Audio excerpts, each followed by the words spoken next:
Tady je 112, můžu poprosit o pomoc, potřebujeme přehodit VGAčko na HDMIčko, nějak to nejde.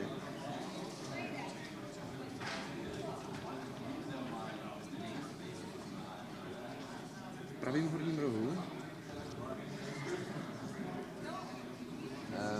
To teď jako když kliknu to tlačítko HDMI, tak on takový někde skliknout.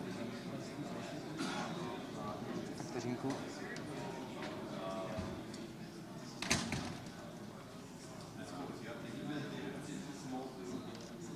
Jo, už to funguje, děkuji moc krát. Jo. Já vím, no, on říká, že buď mám zavolat jemu nebo vám a on mě odpovídal, takže jo, super, díky moc, na stole. Jo, dobrý, tak jo, super, díky, na stole.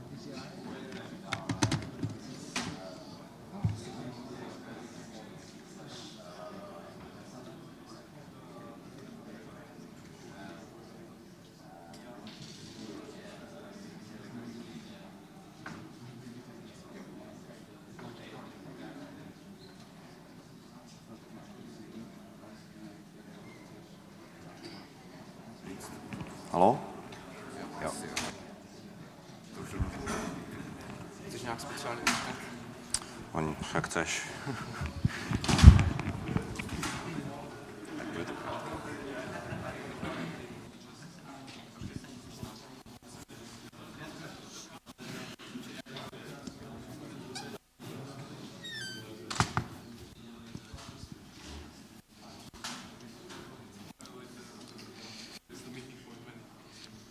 Hello everyone, please welcome Martin Strbačka. Thank you.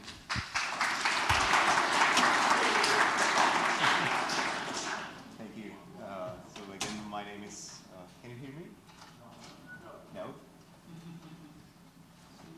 Once again? That's better, yeah. So again, my name is Martin Strbačka. I work for CZ.NIC and more concretely for our own Project Turris. If you haven't heard about it, I will try to tell you something from the 3 years long history of the project, and hopefully you will have a nice overview. So at first, few words about CZ.NIC. We are the operator of Czech TLD domain. We are not-for-profit organization, and because of that, we are trying to do projects for the good of the internet. Just for example, one of our biggest projects and oldest, Bird Routing Daemon or Not DNS server, and many more. Maybe you heard about it. We also run the Czech national CCR team, and everything we do is open source. We strongly believe in it, and we are happy to share our work with anybody who wants to. So what is Project Turris? It's a security research project at first. It's a service for helping to protect home networks. We created a Turris, which is basically a router, but it works as a probe, as a network probe in the same time. We developed it, and we produced 2,000 pieces of these routers and gave it to the 2,000 Czech internet users for 1 Czech round for 3 years. 1 Czech round is, well, less than 1 cent, so that's a really, really low price. Because of that, why is it so cheap? Because the people who got the router, they signed a contract with us that they will share some information about their network and about their network flows with us. And we are trying to analyze these data and look there for similar behaviors of attackers and so on. And thanks to these facts, we are trying to, keep the internet, keep the end users safe. When we found something, some attack, we are cooperating with the CCR team, and he is responsible then for contacting the user and tell him that something is wrong. How it all started. In 2012, we started with a project called Catalog of Routers. And in this project, we tried to analyze normally available small office, home office routers and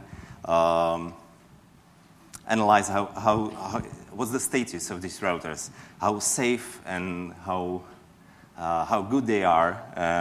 But after 1 year of this project, we found out that the situation is quite terrible.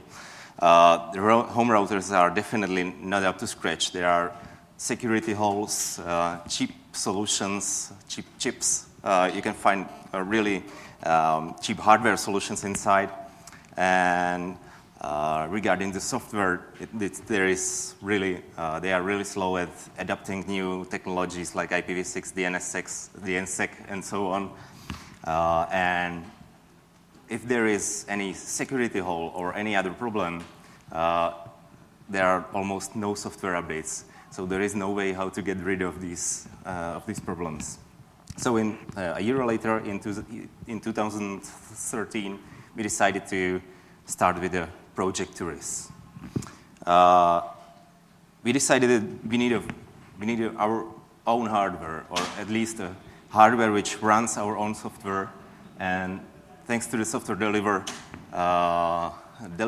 a more secure solution for the end user. But about the hardware, there were 3 ways to go. The first one was using existing hardware and put there our own software.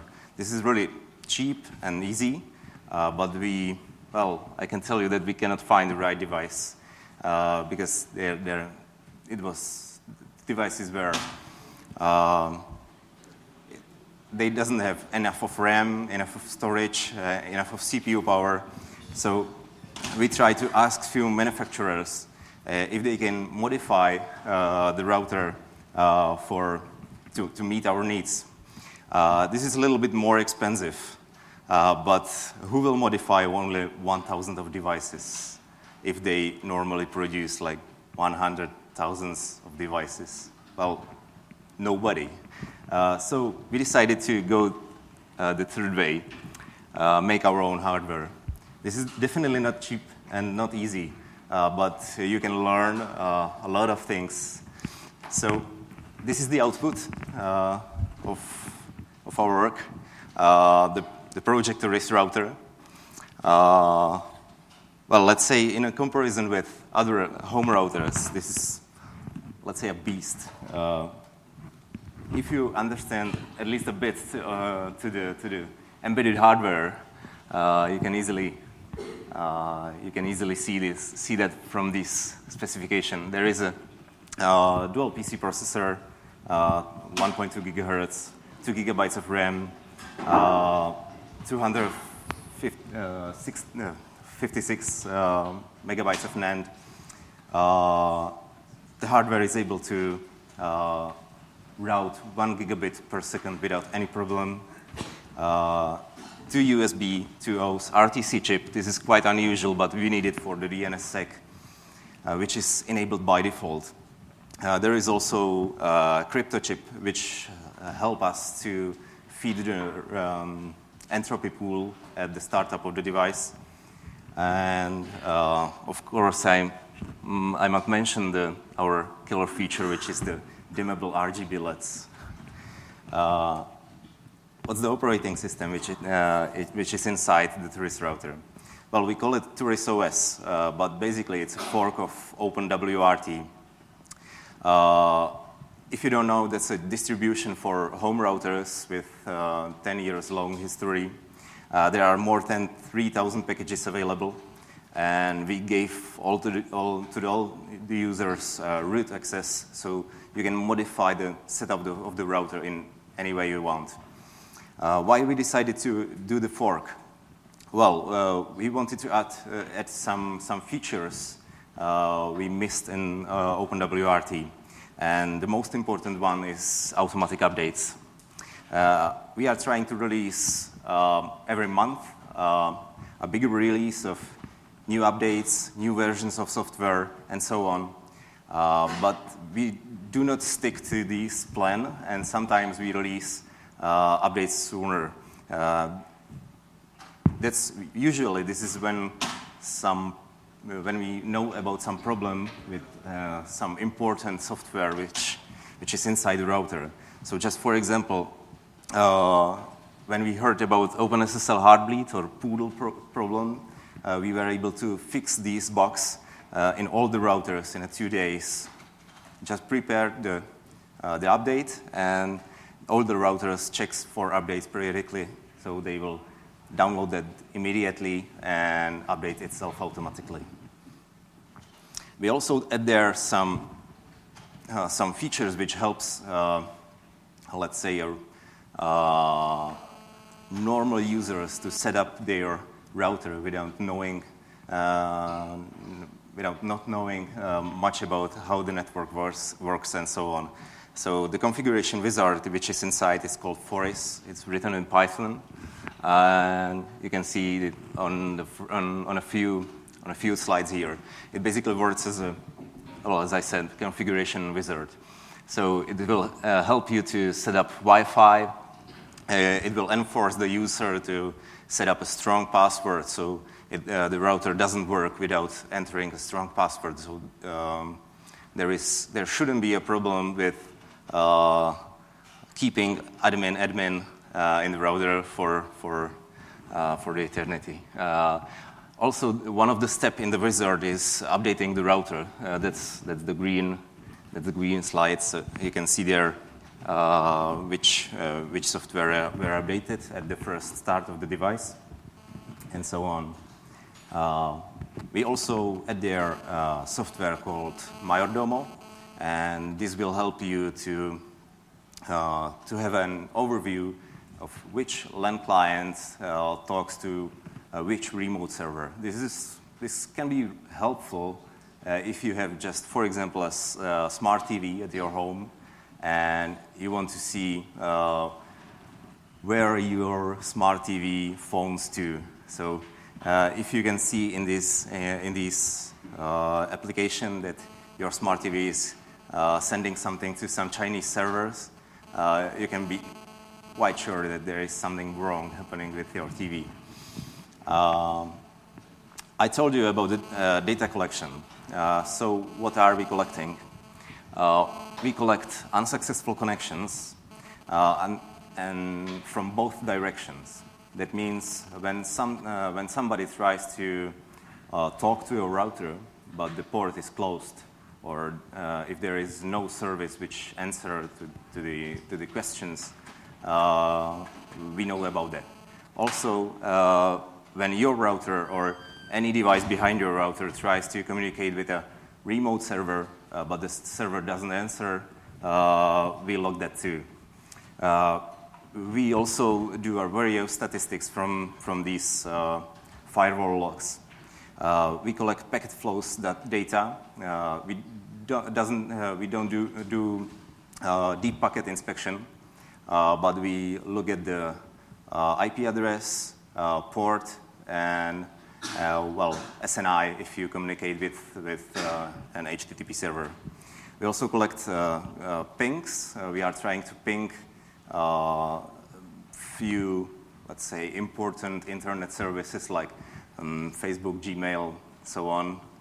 And we are trying to compare this data and have a knowledge on how is your internet connection going and so on.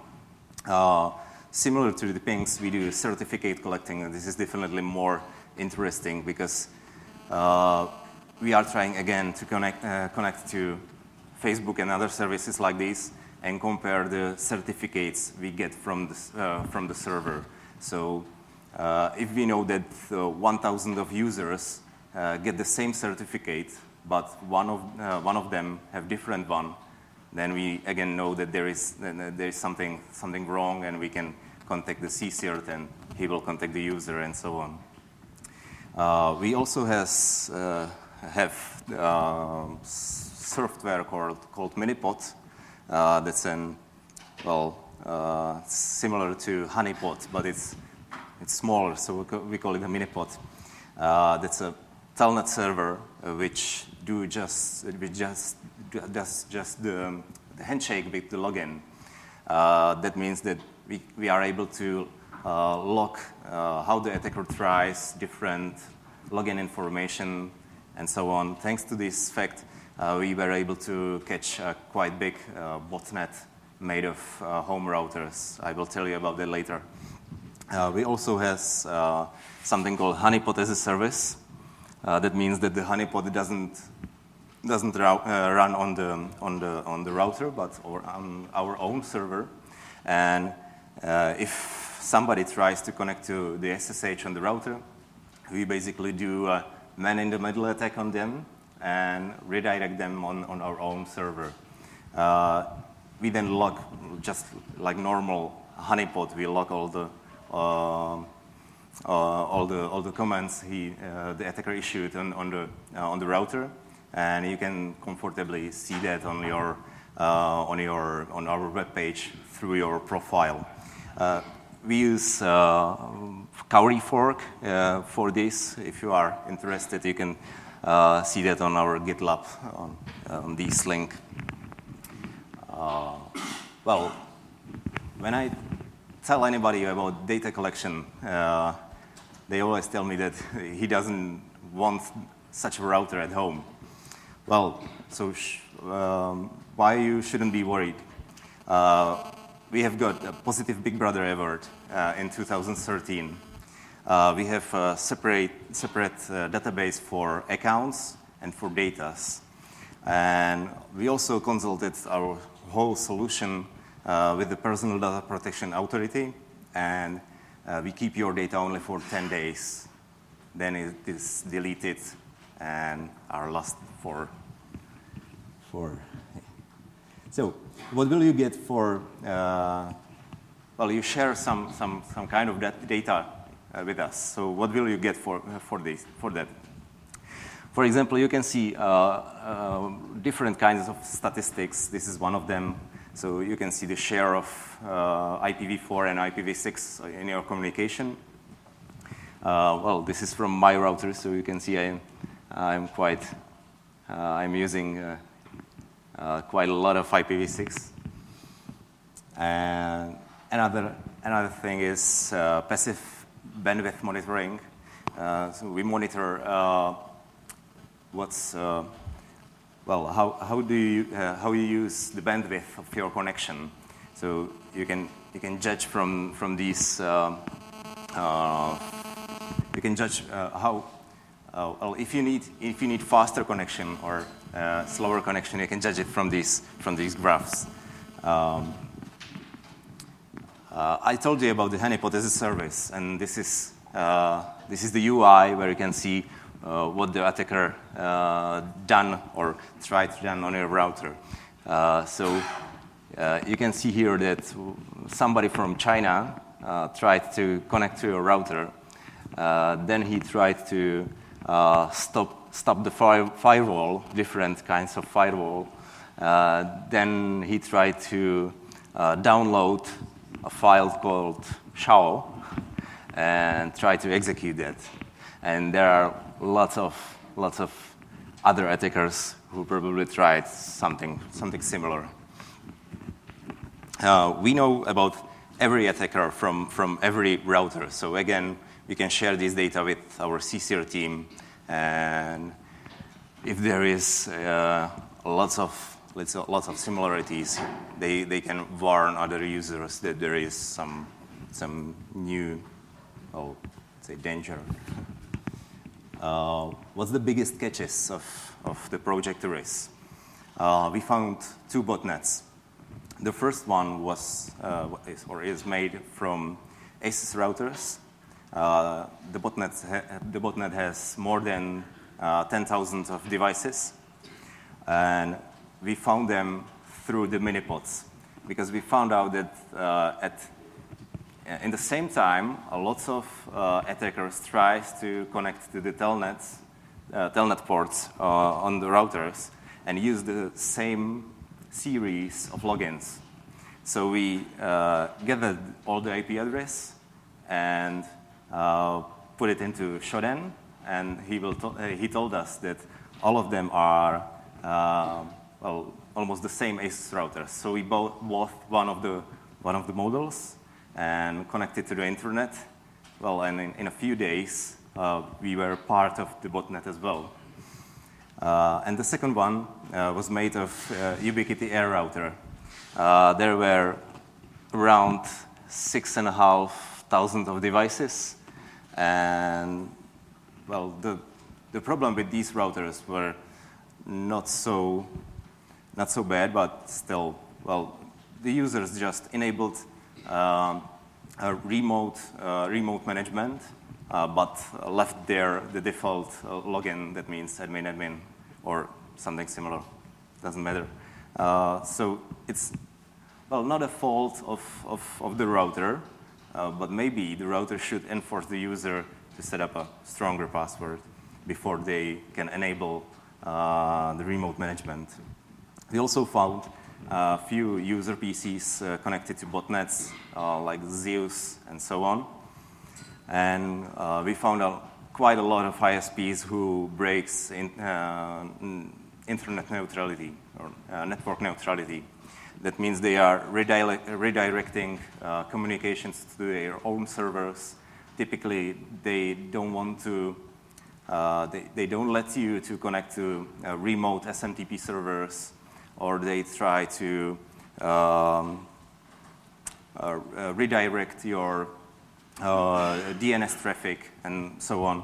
We think that this is not a good behavior, so again, we contacted them and told them there are, well, better ways how to protect the users. Well, most of the data, or all of the data, we cannot share it with anybody, but we try to also help other people to stay safe. So at least we have something called Greylist, IP Greylist, and this means that we measure behavior of attackers which attacks the routers, or let's say remote PCs who tries to connect to a router. We look at this communication, and we gave a score to each IP address. For example, if a particular IP address tries to scan one router, that means, well, score -5, let's say. And if the same IP address tries to scan ports on 1,000 routers, that means score -1,000. And if an IP address gets some amount of minus score, we will put it on the IP address Greylist, and it's refreshed or regenerate every week. The screenshot below it, that's from some tool from our CCR team, and every column represents an IP address of an attacker from our IP Greylist. And this blue row means that the IP address is from Turris. Other rows means that the IP address was caught also in different other services, which CCR team scan for similarities. So you can see that we are quite successful in measuring the bad behavior. We were, well, the Turris project were quite successful, or we think that it was quite successful. And lots of people ask us if they can buy the router and use it in, let's say, well, anywhere outside of the Czech Republic. Unfortunately, this was not possible due to some rules we set for the router, for the project. But we told ourselves that maybe we should do something with that. So we made a new router, or we work on that right now. And this is the answer for the high demand for the previous Turris. It's called Turris Omnia, and it's this one. The first plan was to make a price-optimized Turris, because the previous one was quite expensive. But as a side effect, well, the router is just better in every way. It's more powerful, less power hungry, and so on. We decided to fund the project through the Indiegogo. So we set up a target for $100,000 US, and we hit the target in 23 hours. Right now, the campaign already ended, but right now it's in demand mode, so you can still buy it. And we gathered almost $1 million US, which I think is quite a lot. Thanks. Well, so what's the hardware? Thanks. Again, we are really proud on the LED diodes. So the processor is ARM, Marvel Armada, dual core again, 1.6 gigahertz. The power consumption is, well, around 6 watts in a normal usage, but it can be as low as 4.3 watts. There is only 1 gigabyte of RAM, but you can pay for RAM upgrade on the Indiegogo. There is 4 gigabytes of eMMC memory, SFP port, which is quite unusual on home routers. 2 USB 3.0s, programmable RGB LEDs, 3 mini PCI Express slots, and one of them is switchable to the mSATA mode. So you don't need to do anything, just buy SSD hard disk or reduction to the standard SATA port and put it to the slot, and you can use it for connecting your hard disk. And the third mini PCI Express slot is prepared for connecting LTE modem. So there is a SIM slot. Again, there is RTC and crypto chip.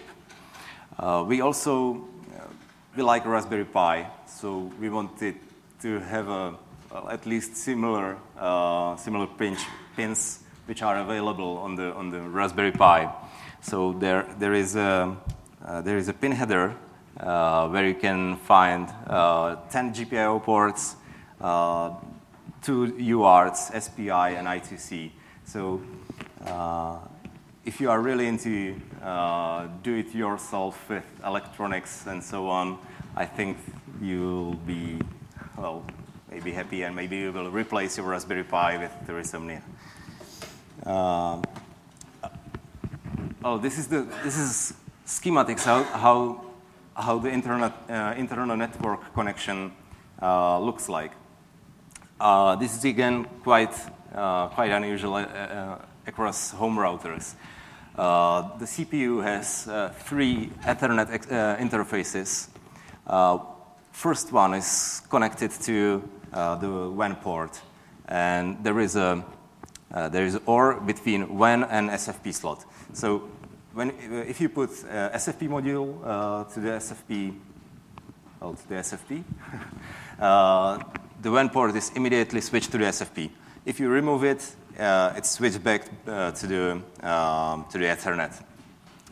The rest of the 2 interfaces are connected to the switch chip, and the switch chip is fully manageable. So it's really up to you how will you set up it. You can let's say that the first 3 ports will be connected to the port 5, that means ETH 0, and the rest through the port 6 to the ETH 1, F, and then have a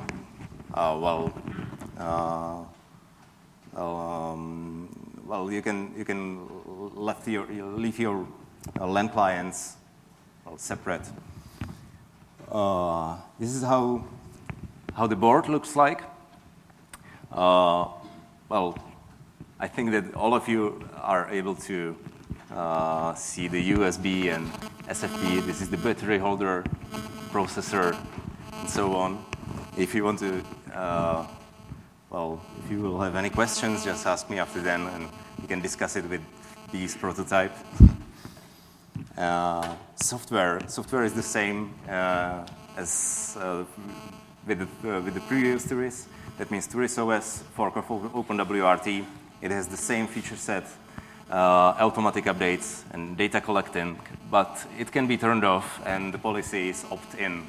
And because if you buy Turris Omnia, you are not part of the Turris project by default, and that means that you can load to the hardware any software you want.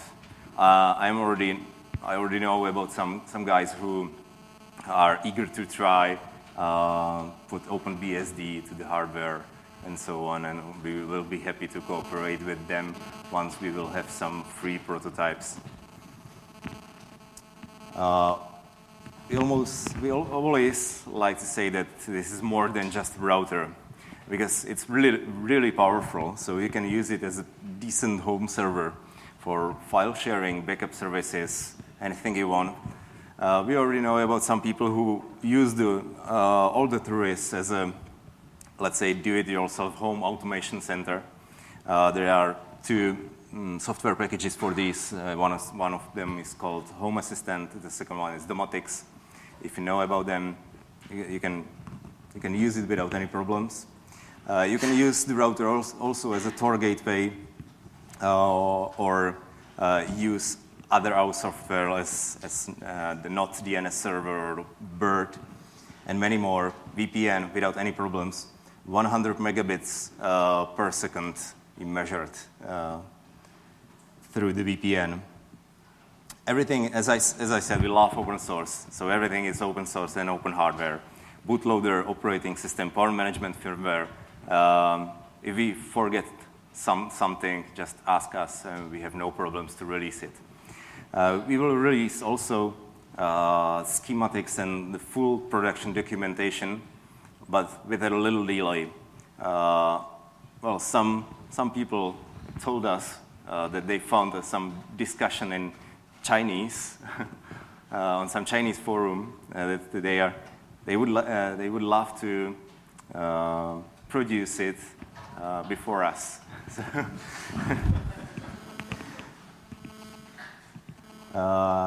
If you want one, I'll be really happy. It's as I already told you, it's still available through Indiegogo. Just take a look at this link or follow the link in the QR code. This is all I prepared. So thank you.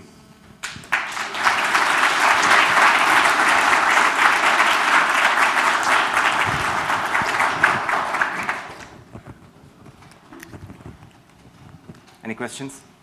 Yep. You say you don't do the package inspection, but you collect certificates. How is that possible? Certificates? Yeah, you said you extract information from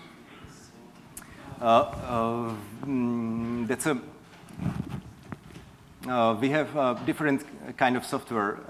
We do not collect it on the, let's say, packet level, but we normally, through some program or, let's say, a tool, connect to the server and download the certificate. So this is just for the certificates. We do not, as I said, we do not do the packet inspection. Is it enough? Well, I didn't quite catch it. Well, for the certificate collect. How do you know that you need to download the certificate? Yes, I understand you. Thanks. We do that on regular basis. Let's say twice a week we will connect to the remote servers, the Facebook and so on, and then download the certificate and put them in the comparison from all the routers. So that doesn't mean that we do not, we are not looking on the certificate every time when the user connects to the Facebook.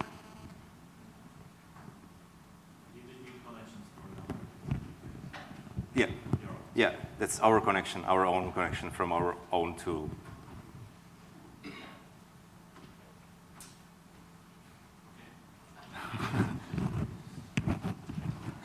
Yep.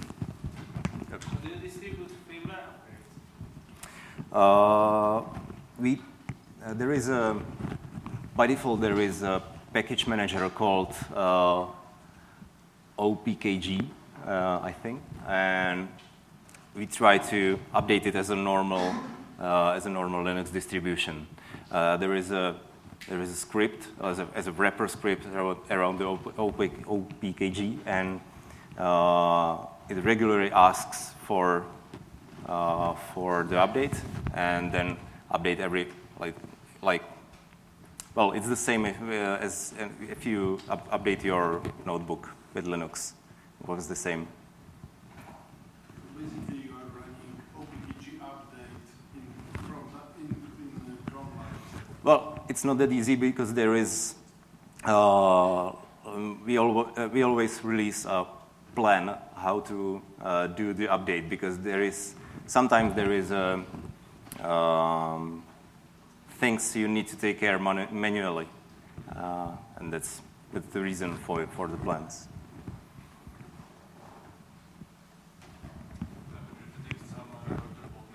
Mm-hmm.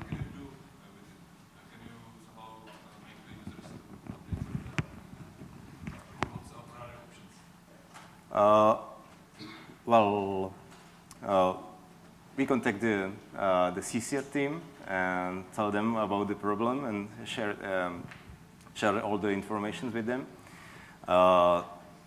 If it is, well, a problem similar to the SS routers, which attacked the Turris routers, there is no way how to contact them, because usually that's, routers from Russia, South America, and so on, and you don't know who to contact. But if it is user PC connecting to the Zeus and similar botnets, again, CCIRT will contact the user and send them an email about the problem and information how to fight with the problem, and they can freely contact them if they don't know what to do.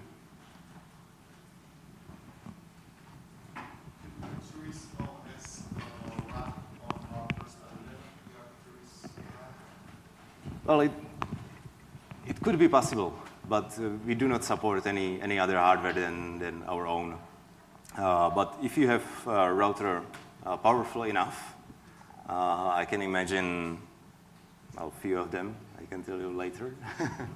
Yeah, it can be possible, but maybe there will be a few obstacles with the OpenWRT's build route, few things to tune and so on. But yeah, it can be possible.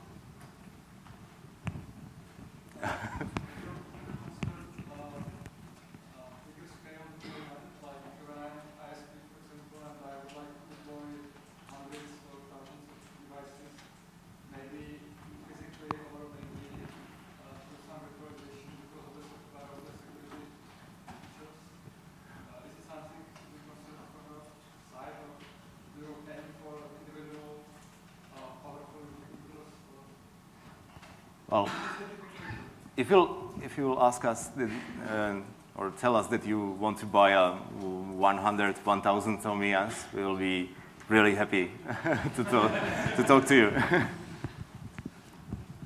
I run mainline kernel on it? What?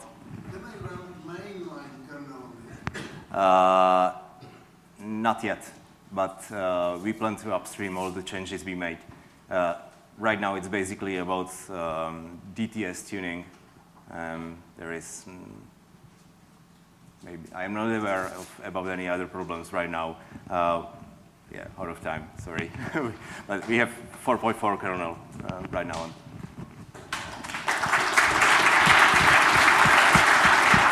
Sure. Thank you.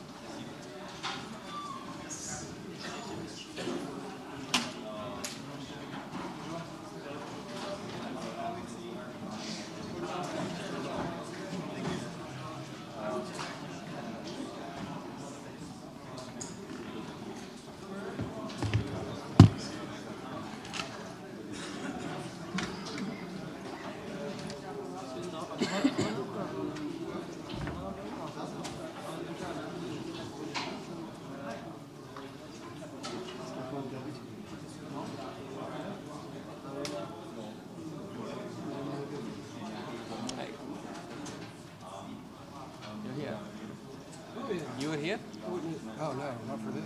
I mean, I'm waiting for yours. You're next, right? I'll just come from the washroom. Get it set. It's made in Czech Republic, not in China.